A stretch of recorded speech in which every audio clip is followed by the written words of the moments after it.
Okay. Hello, everyone. Good afternoon. Am I audible to everyone? Yes, sir. Good afternoon, sir. Very good afternoon. Very good.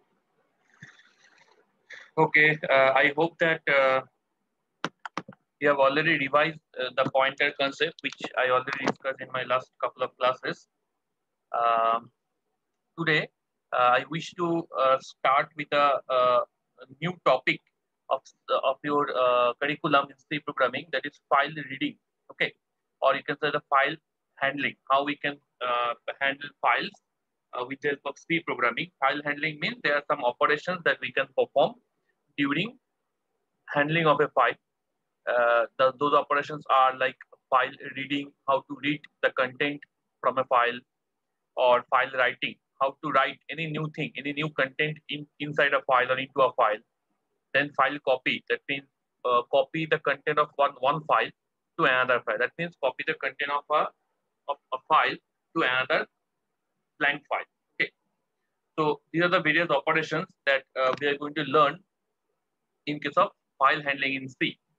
So in last classes, I already told you what is the necessity of using this file handling in C, as as you have already learned two kinds of inputs that you can give to the file, to the C programming. One is compile time input, another one is runtime input. That means input that you can mention while you are writing your code, that is compile time input, and another way that you can mention your input during the execution time of your code or at the runtime of your code through the terminal or through the keyboard. But it has some limitations, some drawbacks. As for example, these kind of inputs are suitable for when the number of inputs are small or less. So this kind of inputs are suitable. Compile time and runtime inputs are suitable for those kind of situations. But when the number of inputs are very huge or large, as for example, if I will ask you to give the inputs, the details of the students of the entire GIS University. So it will be around 3,000 or 5,000 students are learning right now inside the GIS University. If you gathered all the department or streams together, then it is very difficult for you to give one by one input. Not only difficult, it will be a too much. It will require too much effort as well as too much time.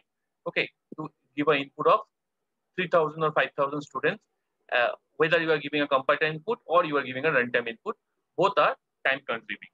So in other way, we can solve this problem. Suppose we can collect the input of the students or the details of the students from the admission department. And obviously, admission department will give you the students in terms of files. Okay. So they may store the records of all those 3,000 students either in some Excel file or in some text file or in some Word file, .doc file.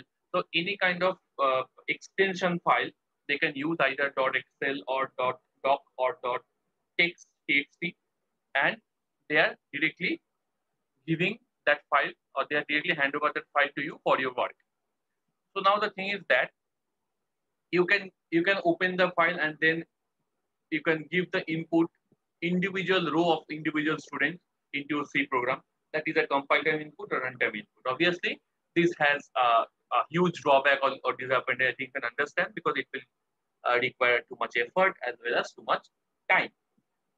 So C programming will allow you to take the file itself, the whole file itself at a time, with the help of some coding schemas. Okay, or with the help of some coding techniques, you can take, or you are able to take, or you are able to input the entire file along with those 3,000 students record or 5,000 students record together inside a C programming, and then you can perform your job or your condition checking in future on that file. So obviously you can understand today is the era of big data. Okay, like a stock market data or a weather forecasting data, where millions of or trillions of data are coming in each and every seconds of time. Okay, or each and every amount of time, millions and trillions of data are coming. So we require some kind of intelligent technique by which we are able to handle such large kind of data. So obviously in those cases, compile time input taking and runtime input taking will completely fail. Okay, these are only successful only when the number of inputs are very less. Okay, so that's why This is the application of the file. So in future, whenever you are dealing with any large projects, okay, where the big data are involved, or you are dealing with some public data sets, okay, like any data set that you have collected, the data set of patients, of COVID patients from a nearest hospital. So it will also stored a huge number of data of a patient, so COVID patient. So obviously, in each and every cases, when you are dealing with the real life data, you will require the help of file handling in C programming. Otherwise, you are not able to do your project. Not able to do means it will take too much time. You will fail to delivery the deadline of delivering the project. Okay, because if you are giving compile time on runtime, right? So this is the overall scenario, or you can say the overall advantage or benefits of using files in C. While I discussed about the DOS lab, disk operating system, if you remember, the first lab was our DOS operating system lab. There I discussed about the various basic commands of DOS operating system. And at that time, I discussed about the difference between file and folder. Okay, so just let me give you a reminder that a folder is nothing but a collection of files. A folder is nothing. Folder means you can say it may be a drive. Drive is also equivalent to a folder. It may be C drive, E drive, D drive, F drive, whatever drive you have in your system. Okay. So within each and every drive, there may be a collection of folders. Okay. So you can say that you can also consider a drive as a super part of collection of folders. Okay. So you may also consider the drive as a folder. So folder is nothing but a collection of files. Okay. Whereas files is nothing but a collection of information or a collection of facts. Okay, or a collection of data. Right. That is a file. So if you compare the relationship between a file and folder, then you can compare it with some real life examples. Like suppose you have an entire building, okay, where you are living. Suppose that building is a 3-story building, right? So within that 3-story building, suppose there are total 10 rooms are available, right? So that entire building is working like a folder, okay, which will contains 10 rooms. So each and every room is working like a file, right? Because rooms are those parts which are actually helps to reside the humans or reside the persons within that building. Okay, you cannot directly reside within the building. You have to first enter into the building, then you have to choose among all those 10 rooms, you have to choose one of the room where you want to reside. Okay, so each and every room is, you can compare it like a file, which will contains a collection of data or collection of facts, and the entire building you can compare it as a folder, which will nothing but a collection of files or collection of rooms, right? So if you want to, one thing is very important here, you have to notice it, that if you want to enter into any one of the room of the building, you have to first enter inside the building. Then it is possible that you are going to enter into any one of these rooms. So you cannot directly enter into a room without entering the building, right? So the similar concept you can bring here in case of this computer system. If you want to access a particular file, it may be a text file, it may be an Excel file, it may be a JPEG file, it may be any kind of file. If you want to access it, if you want to access the data which is actually stored inside the file, you have to first enter into the folder where the file is actually resides, right? So you cannot directly access the file without entering into that particular folder. It is not allowed, right? Just like the building and the rooms. Okay, I think the entire conception is clear to you. So just let me share the screen. I think the screen is available to you. So if this is your computer system, you can consider it as your computer system, right? So in my computer system, there are 3 drives. Okay, C, E, F. So I already told that we can compare here, just for sake of simplicity, we can compare here each and every drive as one folder, right? So this folder is nothing but a collection of folders as well as files. Okay, these are files. So obviously in Windows, you can easily distinguish the folder and files, okay, by seeing their icons. You can say, okay, the folder icon are generally represented in terms of yellow color, and the file icons is depends on which type of file it is. If it is a PDF, then this type of icon is there. If it is a Word file, then this type of icon is there. But you have to understand, you have to know the extension of related to each and every file. like the PDF file has extension of .pdf, the Word file has an extension of .doc or .docs, the text file has an extension of .txt. These are text files. Okay, these are text files. It has an extension of .txt. Then like the other files, like C program file has the extension of .cpp. So image file has an extension of .jpg or other kind of extension, right? So these are the various kinds of files are available or stored or resides within a particular folder. So like if you enter in any one of the folder, so it is also a collection of files, right? So if I will ask you that please try to access the C program file. That means if I am going to ask you, try to open a C program file which has been stored into .cpp format. So you have to first enter into the C program folder, then you are able to access any one of the files as per my requirement, right? So from outside of this folder, you are never ever able to access the files within the C program. Okay, so that is the logic, right? I think if you have remembered this logic, because this logic we are going to apply in our C programming concept. Now, let me tell you, the file handling is one of the very interesting and important topic in C programming. While you are handling a large project through with the help of C programming or on a C platform, then you will have to must ensure that you are going to take the input in the form of files, because it will help you to reduce time as well as effort to take input. Okay, if you have a large number of inputs, right? So I already discussed about the definition of a file. A file represents a sequence of bytes. Everyone, please be ready with your pen and paper, because some important points I'm going to tell you, and you can note it down. So a file represents a sequence of bytes on the disk where a group of related data is stored, right? So obviously, within a suppose you are going to store, you are going to create a file where you're going to store the student information. Obviously, within the student information, you are not going to store the faculty information, okay, or your teacher's information, because student information is different. Student is a different entity, and teacher is a different entity.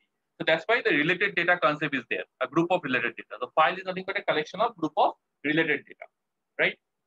File is created for permanent storage of data, right? File is created. So whatever file I am going to store inside the C drive, D drive, F drive, any one of the drive I'm going to choose, and whatever file I'm going to store here, that means I am storing it permanently into our hard disk drive, right? So file data are generally stored in permanent concepts, right?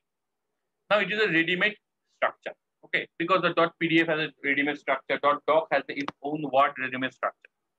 Now try to understand in C language how we can access the files, or what are the things that we are required to handle the file structure. So one important thing is that in C programming, we don't need to include any special header files to handle the file operations, the basic file operations. Okay, so if you want to perform the basic file operation, the stdio.h standard input output.h header file is enough, more than enough to handle or support the basic file handling operation. Okay, because file means input output is a part of input output. That's why stdio.h is enough, header file is enough to support it, right? So in C language, we use a structure pointer of file type to declare a file. This is very important. While you are going to declare a file, okay, in C programming, you have to write this. And this is one of the instructions that we are going to declare inside our C program. File start P. Right now, all of you are aware about this pointer type, start P. Okay, start FP. So FP represents the file pointer. FP represents the file pointer. And this file structure file type is actually stored within that stdio.h header file. Okay, so you just declare it, it is automatically called while the stdio.h header file has been pre-processed. Okay, so what is the job of this FP pointer? That you have to know. What is the job of this FP pointer?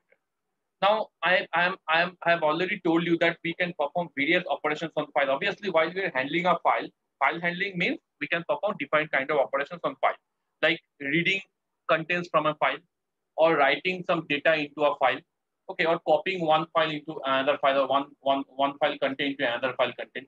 So these kind of operations we generally do inside a file, right? So this file pointer is actually return some value, okay, which will represent some kind of thing, right? What value it will return? Let's check it out. some functions or some system defined functions are there. These all functions are part of that stdio.h header file, right? So we don't need to insert any header file externally or explicitly, right? So these functions are system defined functions, okay, which are used for specific type of job. You have to know the definitions of all these functions. Okay, that is important because in MCQs, lots of questions are coming regarding those definitions, right? But the thing is that mostly we are going to use 4 or 5 functions within it. Okay. Now C provides a number of functions that helps to perform basic file operations, right? It helps to perform basic file operations. What are those functions? First function is fopen function. What is the job of this fopen function? Fopen function is mainly used to create a new file or open an existing file. I repeat again, this fopen function is mainly used to create a new file and or open an existing file. Okay, either it will create a new file.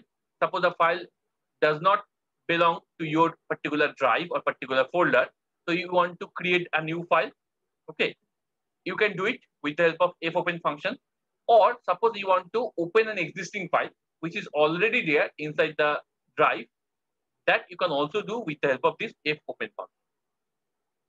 Okay, is it clear to everyone? I think up to this it is clear to everyone, right? So you can understand while you are performing a file writing operation, that means you want to write something inside a file. So that file may exist in your system where you want to write. I think it is clear to you, right? That file which you want to write, where you want to write something, that file must exist in your system, or while you are calling the fopen function, a new file has been created in your system, a new file will be created in your system, and then it will give you the opportunity to write inside that particular file. So two things happen. While you are writing a file, two things happen. The first thing happens, what is the first thing? The most common and basic thing is that the file already exists in the system. You are just opening the file and writing something inside it. That is the first operation happen. Second thing, the file does not existing into your system. So you have to create a new file with some name and then open that new file and write something inside of it. So in file writing operation, these two things happen. But in case of file reading operation, when you are performing the reading of contents of a file, is it possible the file does not exist in your system? What do you say? While you are reading a file, reading a content of a file, what is your answer? That whether the file should exist in the system or the file should not exist in the system? It should be already present, existed. Yes, it should be already presented, or it must be presented in your system. Why? Because while you are reading a file, obviously the presence of the file is mandatory in your system. Otherwise, your program will return a null value or error value. That means the file does not exist in your system which you want to read, or whose content you want to read. But in case of write operation, both things can happen. If the file presents, then no problem. It will open the existing file and read it and write it inside the file. And if the file does not present, then it will create a file with the same name. It will create a file with the same name, the name which you are providing in your program, same name. And then it will open that blank file and then it will give you the opportunity to write inside that file. So you have to remember these two concepts during file reading and file writing. Okay. Now, obviously, if fopen function is there, then fclose function is also there. What is the job of the fclose function? It closes a file. Fclose function is closes a file. Simple. Now, these are the functions. GetC, putC, I think I have already discussed. Okay, while I have told you to read a character. So getC, putC is also used to read a character from a file and write a character into a file. One thing or one concept you have to clear here in this file handling in C programming. One concept you have to make it very, very clear that there are two kinds of reading and writing. The first kind of reading and writing, that means you are reading from the input, or you can say you are reading from the console. Console means the output window. While you are typing some input, that means with the help of scanf, you are reading from the system, right? And writing on the output window. And second kind of thing, reading and writing, is that you are reading some contents from a file, or writing some contents and writing some contents into a file. So there are two kinds of reading and writing. The first kind of reading and writing is from console window. You can read and write. That you have already done: scanf, printf, scanf, printf, scanf, printf.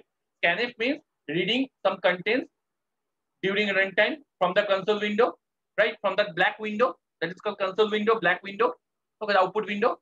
Or writing something. Printf means writing something or printing something on that black window, on that console window. That is the first case of reading writing. Second case of reading writing, that you are reading a content from a file or inside a file, and you are writing something inside a file or into a file. So there is no relationship with the console window in case of file reading writing. So these things you have to be very, very clear. Okay, because in this file handling program, we are doing this switching. Switching means we can read the contents from console window and write into a file, or we can write or we can read the content from a file and write into a console window. Okay, so hybrid type of connection we can also, it can also possible in case of this file handling. We will do it. We will do it. I will show you. We will do it. Not only file reading and writing we will do, we can also do file reading and console writing, or console reading and file writing. This can also happen in case of file handling. So these two functions is totally responsible for file reading and writing, fscanf and fprintf.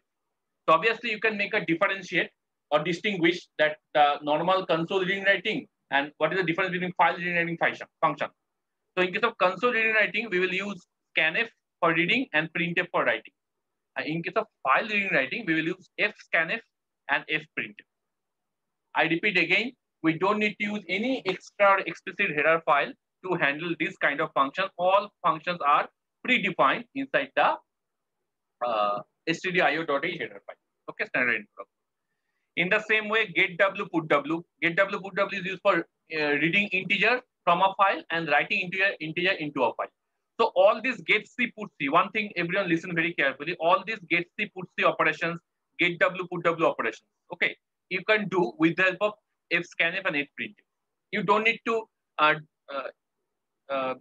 do this separate kind of, you don't need to use this separate kind of functions to do a specific operation. You can use these common two functions, fscanf and fprintf, to read characters or integers as well as to write characters or integers.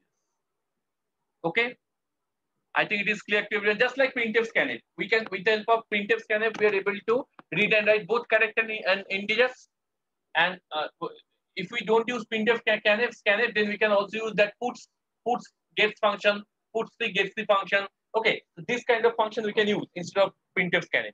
Okay, but here you can use this. I will show you all kind of uses, fscanf, fprintf, gets the puts, all kind of uses. I'm going to show you. Okay, so you can clear your cursor. So in your exam, you can use any one of these functions as per your choice or as per your applications or approvals, right? So apart from this function, these three functions are also important. Majorly, we don't need to do lots of program by using these three functions, but MCQ questions or short questions are coming, or the interviewer will ask the job of these three functions. Fseek function, seek means seeking. That means to searching something. So seek function means set the pointer to a desired point. One thing you should remember. Suppose we have a file, okay, a text file. Suppose there is no text file. I'm going to create a text file in front of you, right? Look these things very carefully. So suppose I'm going to create a text file. Suppose the text file name is new, only new, okay? And I'm opening the text file and I'm writing something inside the text file. I am a faculty of this university, right? So I'm writing this statement for sake of simplicity. So always file starts its reading. Listen very carefully. The file reading, while you are reading a content of a file, it always starts.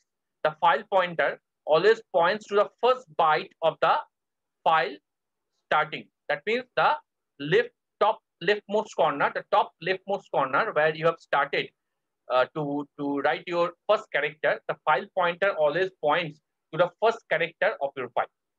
So while you are performing any kind of reading or any kind of writing, it is always start from the first location. So one character means 1 byte. Okay, I think all of you know that blank character is also represents 1 byte. So one character means 1 byte. Now this fseek function, what is the definition of fseek function? It sets the position to a desired point. It sets the position to a desired point. So you can set the position of the file pointer in any one of these points. Suppose you want to start the reading of the file pointer from JIS University. You don't want to read these things. You want to skip these things. So you can, with the help of fseek function, you can change or set the position of that file pointer, which is by default start from the first character of the file. Okay. Is it clear to everyone? Up to this, is it clear to everyone? Yes, sir. Yes, sir. It's clear. Okay. Now, ftail function gives the current position in the file. That means what is the current position of the pointer in the file? That means the pointer right now pointing to which position of the file that it will tells you or it will returns you. So one thing you should remember, just like the string, the end of a string is always represented by a null character, right? \0 null character, I think you have remembered. Here, the end of a file is always represented by a special character, which is called end of file character, EOF. It is also defined as a constant in stdio.io.h header file, end of file character. It is actually abstract concept, right? I mean, it is a virtual concept. You don't see the EOF, but it is always represent the end of a file. So if ftail will returns end of a file, if ftail function returns the end of a file, that means you have understand that it represents the ending of a file. That means you have already read all the characters of that particular file.